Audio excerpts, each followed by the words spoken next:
ओम नमः शिवाय।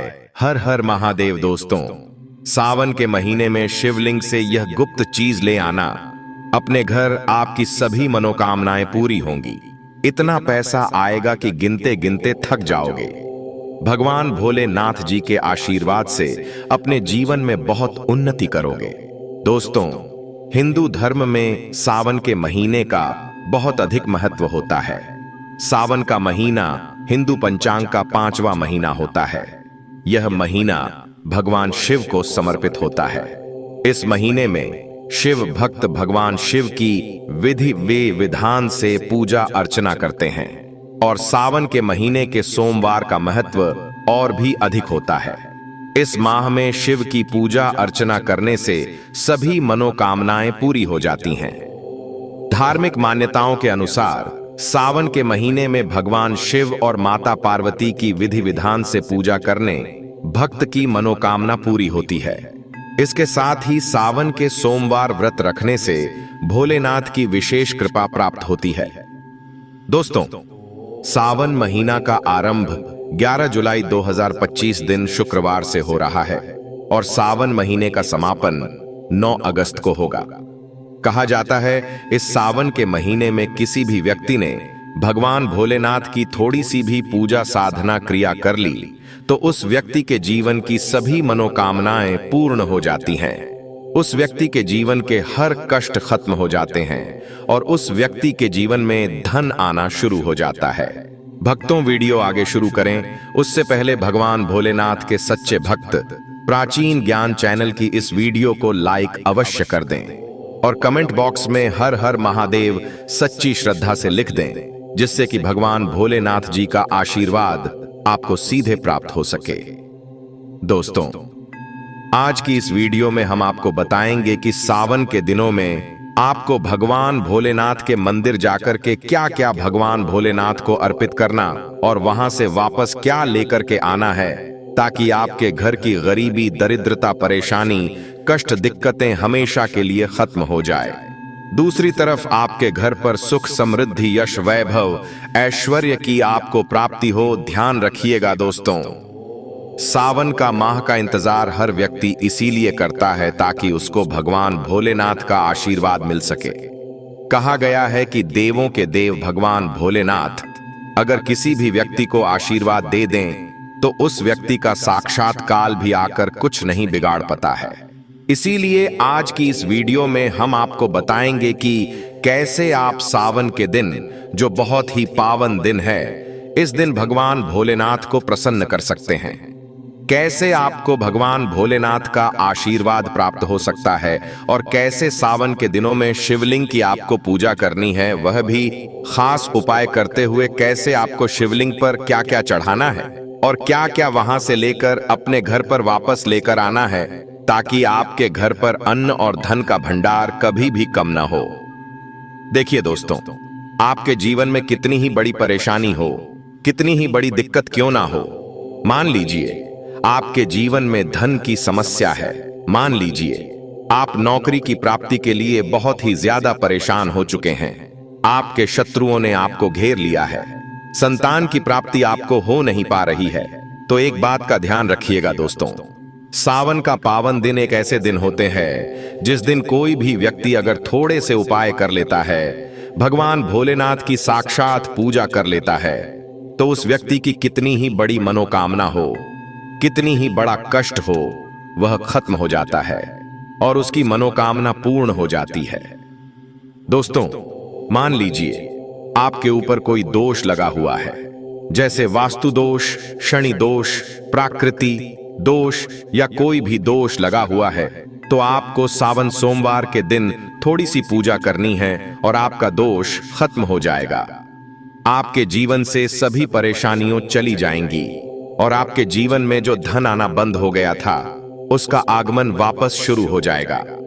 मान के चलिए आपके जीवन में कभी भी कोई परेशानी नहीं रहेगी।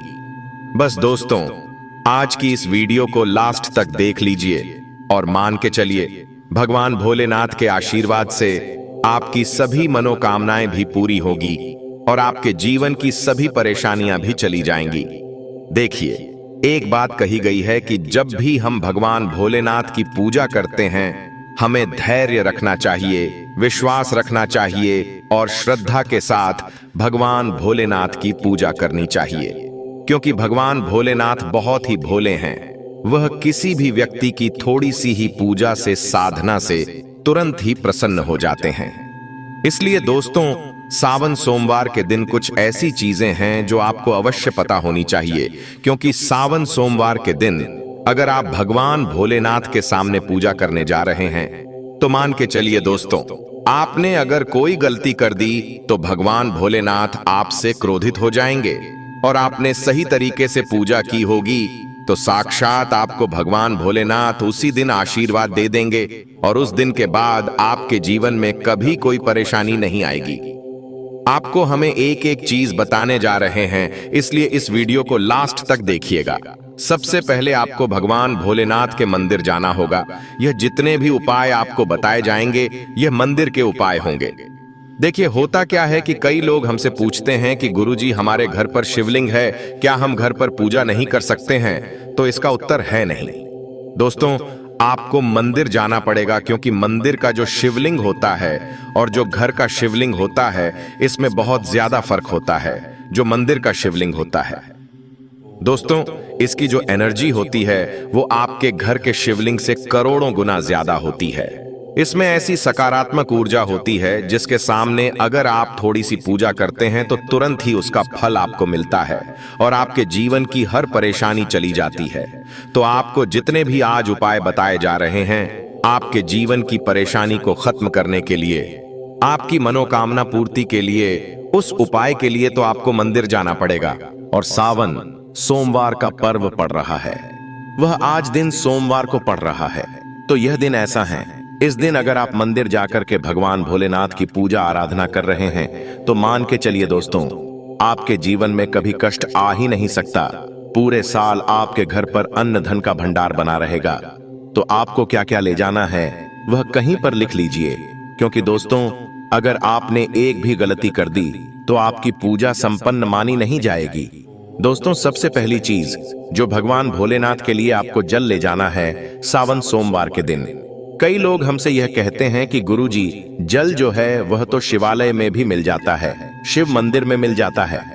तो नहीं दोस्तों, वहां का जल आप तभी चढ़ाई यह जब कोई दिक्कत हो, वरना घर से ही जल ले जाना चाहिए। आखिर घर से जल क्यों ले जाया जाता है, इसकी भी बात सुन लीजिए। घर से इसीलिए आपको जल ले जाना है ताकि आपके घर का जो जल ले जा रहे हैं भगवान भोलेनाथ पर चढ़ाने के लिए, उसी जल के द्वारा आप भगवान से जुड़ जाएंगे। उस जल के द्वारा आप भगवान को अपनी सभी दिक्कतें बता देंगे और उस जल को जैसे ही भगवान भोलेनाथ पर आप चढ़ाएंगे, अपनी समस्याओं को बताते हुए वह समस्या आपकी खत्म हो जाएंगी। इसलिए घर से जल ले जाएगा। आप सबसे जरूरी चीज जो जल ले जा रहे हैं उसमें 2-4 बूंद गंगा जल जरूर डाल दीजिएगा, क्योंकि गंगा जल डाले बिना आपकी पूजा संपन्न नहीं मानी जाएगी। महाशिवरात्रि के दिन तो आपको जल ले जाना है, उसमें गंगा जल डाल करके। दूसरा, आपको 3 पत्ते वाला बेलपत्र ले जाना है।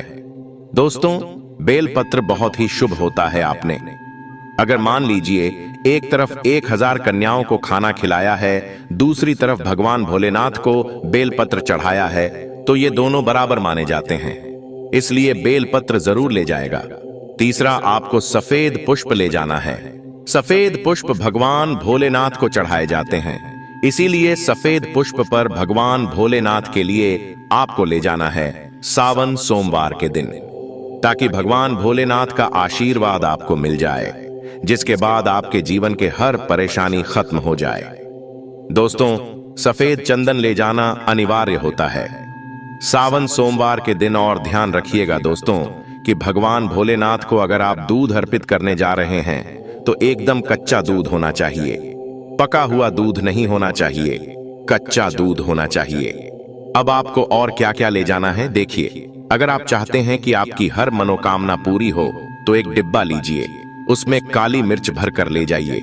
देखिए, बहुत ध्यान से सुनिए, जितनी आपको बातें बता रहे हैं, एक डिब्बे में काली मिर्च भर के एक लाल कपड़ा लीजिए, उसमें लौंग कपूर, इसको मौली धागे से बांध करके आपको अपनी जेब में रख करके ले जाना है। सिर्फ इतनी चीज आपको ले जानी है। आज के दिन को अब आपको पूजा कैसे करनी है, चलिए आपको बताते हैं। बहुत ध्यान से लास्ट तक देखिएगा और जितनी भी चीज आपको बताई जा रही है, इन चीजों को आपको ले जाना है और शिवालय से वापस लेकर आना है अपने घर पर, ताकि आपको धन की प्राप्ति हो सके। आपकी कोई भी मनोकामना हो वह पूर्ण हो जाए। भक्तों, आप पहले जाएंगे मंदिर। सबसे पहले आपको इस बात का ध्यान रखना है, मंदिर जाने से पहले ही काले या नीले कपड़े का धारण करके मंदिर न जाएं, वरना भगवान भोलेनाथ का आपको क्रोधित रूप देखना पड़ सकता है। सबसे पहले आपको यह करना है कि पतली धार बनाते हुए जल भगवान भोलेनाथ को अर्पित कर देना। बहुत ध्यान से सुनिएगा भक्तों, पतली धार बनाते हुए भगवान भोलेनाथ को जल आपको अर्पित कर देना है। अब आपको यह करना है दोस्तों कि भगवान भोलेनाथ को चंदन लगाना है। चंदन लगाने के बाद भगवान भोलेनाथ पर 3 पत्ते वाला बेलपत्र रखना है। 3 पत्ते वाला बेलपत्र रखने के बाद आपको भगवान भोलेनाथ पर सफेद पुष्प अर्पित कर देना है। सिर्फ इतना आपको करना है। दूध, अगर आप चढ़ाना चाहते हैं तो दूध भी आप चढ़ा सकते हैं। इतना बस आपको करना है। इतना करने के बाद आपको वहां पर खड़े होकर 108 बार, बहुत ध्यान से सुनिएगा, 108 बार आपको ओम नमः शिवाय का जाप करना है। या तो आप 108 बार कर लीजिए या 1008 बार कर लीजिए। यह 3 ऐसी चीज है जो आपको करनी है। इतना करना है। अब आपको क्या करना है, एक डिब्बा जो काली मिर्च का आप ले गए हैं, उस काली मिर्च के डिब्बे को आपको शिवालय के जो गिरता हुआ शिवधारा है, जो शिवलिंग से वहां पर पानी गिर रहा है, उसी शिव हरि के पानी से आपको छू आना है और अपनी जेब में वापस रख लेना है। यह जो लाल पोटली आप ले गए हैं बंद करके लौंग की, इसको भी छुआना है, वापस रख लेना है। अब आपको क्या करना है, जिस लोटे में पानी ले गए थे या जिस लोटे में भी आप दूध ले गए थे, उसमें आपको क्या करना है, आपको जो भगवान भोलेनाथ का पानी वहां पर गिर रहा है, भक्तों ध्यान रखिएगा, शिवलिंग की जो पानी नीचे गिर रहा है, उसी पानी का थोड़ा सा पानी अपने लोटे में ले लेना है। ध्यान रखिएगा, जो आपने लोटे में पानी भरकर ले गए हैं वह पानी वापस बचाना नहीं है, वह तो पूरा आपको भगवान भोलेनाथ को अर्पित कर देना। जो शिवलिंग से पानी गिर रहा है, उस पानी को आपको अपने लोटे में वापस ले लेना है। भक्तों, मान लीजिए आप यह सोच रहे होंगे कि कई लोग वहां पर पानी चढ़ा रहे हैं, तो इस बात की आप चिंता न करें, क्योंकि भगवान भोलेनाथ के शिवलिंग पर जब भी पानी चढ़ाया जाता है वह अमृत बन जाता है।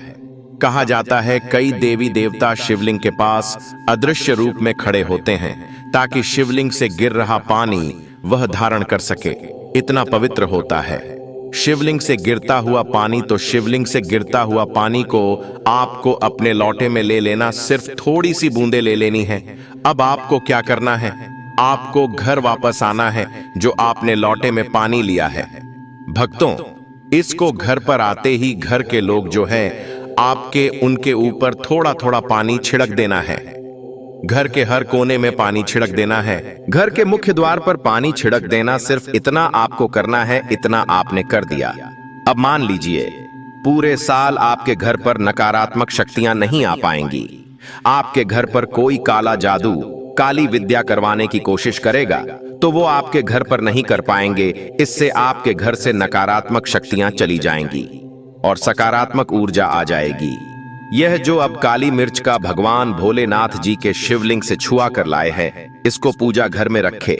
यह जो काली मिर्च का डब्बा है आपके पास, इसे कभी भी आप किसी शुभ कार्य के लिए निकले, जैसे मान लीजिए आप बिजनेस मीटिंग के लिए जा रहे हैं, नौकरी की प्राप्ति के लिए जा रहे हैं, काली मिर्च घर के मुख्य द्वार से पहले रख के उसको कुचलते हुए निकालिए।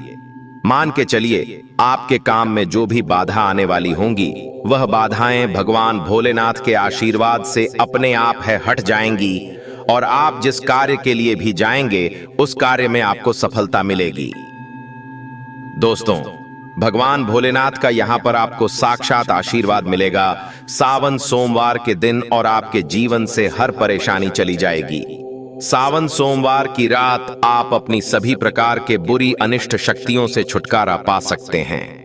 जो लोग भोलेनाथ माता पार्वती की पूजा करना चाहते हैं, वो इस दिन अपने घर पर पारद का शिवलिंग रख लीजिए। अभिमंत्रित होना चाहिए। जो भी शिवलिंग आप रखे अच्छे से उनको मंत्रों द्वारा भी अभिमंत्रित करके रखें। स्फटिक हो, नर्मदेश्वर शिवलिंग हो, कोई भी रखिए, अच्छे से उनको भोलेनाथ को अपने घर पर ही पूजन कीजिए। एक लोटा जल चढ़ाकर, क्योंकि मंदिरों में बहुत भीड़ भाड़ होती है और सावन सोमवार पर यही भीड़ का नजारा बहुत ही खूबसूरत लगता है। कोने कोने में शिव भक्त है। अगर आप मंदिर में नहीं जा सके या ठीक से जल नहीं चढ़ा पाए तो घर में ही शांति से आप पूजन करें। गन्ने का रस हुआ, पंचामृत हुआ, इससे आप इस दिन भोलेनाथ का अभिषेक कीजिए। दूध, दही, घी, शहद, शक्कर, पंचामृत बना करके अभिषेक कीजिए। दोस्तों, फिर भोलेनाथ का श्रृंगार कीजिए। चंदन चढ़ाई, अक्षत चढ़ाई, जनेऊ अर्पित कीजिए। थोड़ा सा चंदन का इत्र, क्योंकि चंदन का इत्र विशेष रूप से शिव शंभू को बहुत प्रिय है, तो वह आप अर्पित कीजिए। उनके पसंदीदा पुष्प चढ़ाए आंकड़े की माला से उनका श्रृंगार कीजिए। दोस्तों, कनेर के सफेद पुष्प चढ़ाए, कमल हुए, गुलाब हुए, बेल हुए, यह फूल उनको बहुत प्रिय है, यह अर्पित करें और 5 बेल पत्र अवश्य चढ़ाएं। आप इस दिन चाहें तो या जो आपके पास बेलपत्र है उसी पर आप श्री श्री लिख करके या ओम नमः शिवाय या राम राम लिख करके अर्पित कीजिए। जो चिकना भाग होता है उस पर लिखिए और यह सीधा शिवलिंग पर अर्पित हो, इस प्रकार से आपको बेलपत्र चढ़ाने चाहिए। दोस्तों, आप विशेषकर इस बात का ध्यान रखें कि कटे फटे बेलपत्र न हो। जो व्यक्ति अधूरी चीज भगवान को अर्पित करता है तो उसे भी कटे फटे पत्तों की तरह ही कटा फटा फल ही प्राप्त होता है। इसीलिए कभी भी अपूर्ण सामग्री अर्पित ना करें। दोस्तों, कहते हैं कि जब भोलेनाथ ने गले में विष धारण किया था तो आदि शक्ति मां के कहने पर देवताओं ने भगवान शिव के सिर पर भांग, धतूरा, बेलपत्र आदि रखा और निरंतर जल अभिषेक किया था, जिसकी वजह से उनके मस्तिष्क का ताप कम हुआ था और उस समय से ही भोलेनाथ को भांग धतूरा चढ़ाया जाता है। और यह बात भोलेनाथ के भक्तों में बहुत कम लोगों को ही पता है कि इसी कारण शिवलिंग पर भांग धतूरा चढ़ाया जाता है। दोस्तों, अगर आपके घर में शिवलिंग है तो आज के दिन आप चाहे तो शिव जी का त्रिशूल हुआ, डमरू हुआ, ये भी आप उनको अर्पित कर सकते हैं। शिव के डमरू की दम दम की ध्वनि मंगल गुरु से संबंधित होती है, क्योंकि चंद्रमा उनके मस्तक पर विराजमान होकर अपनी क्रांति से अनंत आकाश में जटाधारी महामृत्युंजय को प्रसन्न करता है और बुध आदि ग्रह है, इसमें संभाव से सहायक होते हैं। तो यह आज के दिन डमरू अर्पित करें। भोले बाबा का डमरू आप धारण भी कर सकते हैं। अभिमंत्रित करके आप अपने शरीर पर छोटा सा चांदी का डमरू धारण करें। भक्तों, अगर आपको यह शास्त्र ज्ञान चैनल के माध्यम से प्राचीन जानकारी अच्छी लगी हो तो वीडियो को लाइक कर दीजिए और कमेंट बॉक्स में सबसे दिल से हर हर महादेव लिख दीजिए। धन्यवाद।